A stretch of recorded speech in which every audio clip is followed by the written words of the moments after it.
Les dons de l'Esprit. Mes enfants bien-aimés, la paix soit avec vous.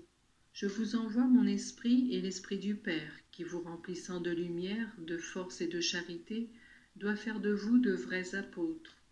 L'Église commença son action apostolique au jour de Pentecôte.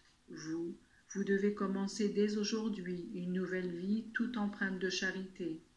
Il est vrai que déjà, durant les 3 années de ma vie publique, les apôtres avaient exercé leur mission. En effet, envoyés par moi, ils avaient commencé à prêcher, à baptiser et aussi à faire des miracles, mais c'est seulement après ce baptême de feu, venu de l'Esprit Saint, qu'ils furent en mesure de comprendre de nombreuses vérités et de les faire connaître, tandis que de nombreux charismes venaient confirmer leurs paroles. Vous aussi, vous avez été appelés dès la première heure, par le baptême, la confirmation et dans la communion. Vous recevez l'effusion de l'Esprit Saint, mais maintes fois, vous manquez de ce mouvement intérieur, de ce feu divin qui s'est opéré de grandes transformations. Moi, aujourd'hui, je veux que vous renaissiez et que vous vous rendiez instrument de mon œuvre, porteur de ma lumière.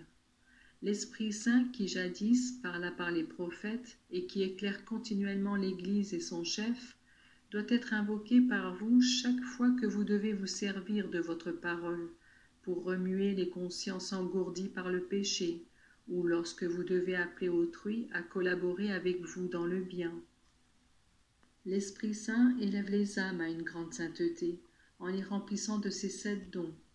Et de même que les enfants, bien que soignés et nourris par leur Père, doivent lui exposer leurs besoins, de même les chrétiens doivent avec insistance demander à l'Esprit Saint ces dons qui produisent dans l'âme paix, joie, bonté, longanimité, mansuétude, douceur et toutes ces vertus qui font de l'âme la digne demeure du roi. Tout chrétien a sa mission particulière, et celle-ci est enrichie par l'Esprit Saint de charisme, qui constitue les grâces d'État. Ainsi, le chef de l'Église universelle aura des dons particuliers, comme tout prêtre qui vit dignement son ministère sacerdotal sera enrichi par l'Esprit de grâce et de faveur.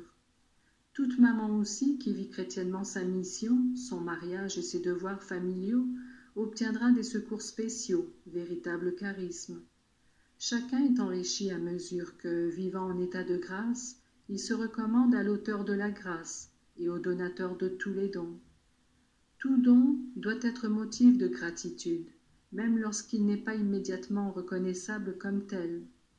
Qui pense, par exemple, à remercier le Seigneur du don de la maladie?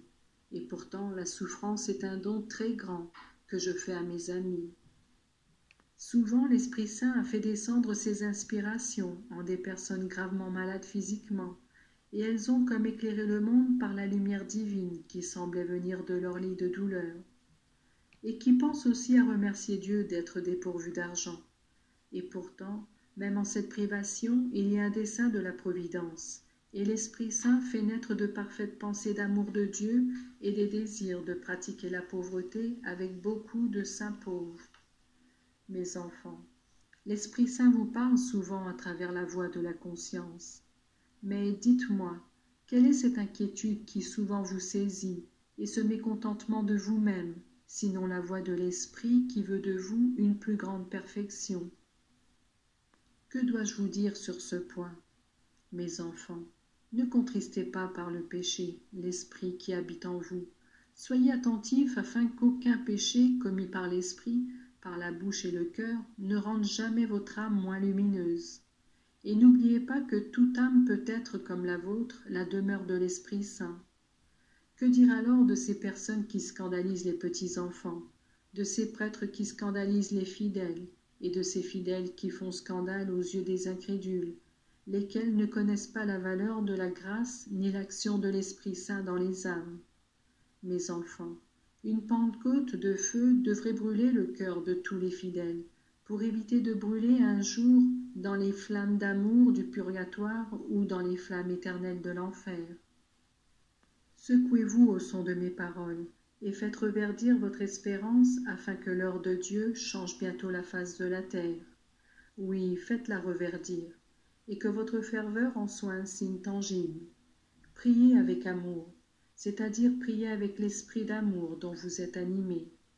Agissez avec amour, c'est-à-dire agissez d'un commun accord avec cet esprit qui a son triomphe dans l'amour de Dieu et du prochain. Secouez et renouvelez vos sentiments. Ne vous perdez pas dans des broutilles. Sachez aimer, oublier et pardonner. Qu'une miséricorde sans mesure vous inspire toujours dans vos relations avec le prochain. Ainsi le veut l'Esprit de Dieu, et c'est seulement ainsi que l'on fait partie des élus, qui dans l'Esprit Saint auront leur triomphe dans le ciel. Mes enfants, je vous aime, et de nouveau je répands sur vous mon esprit avec largesse.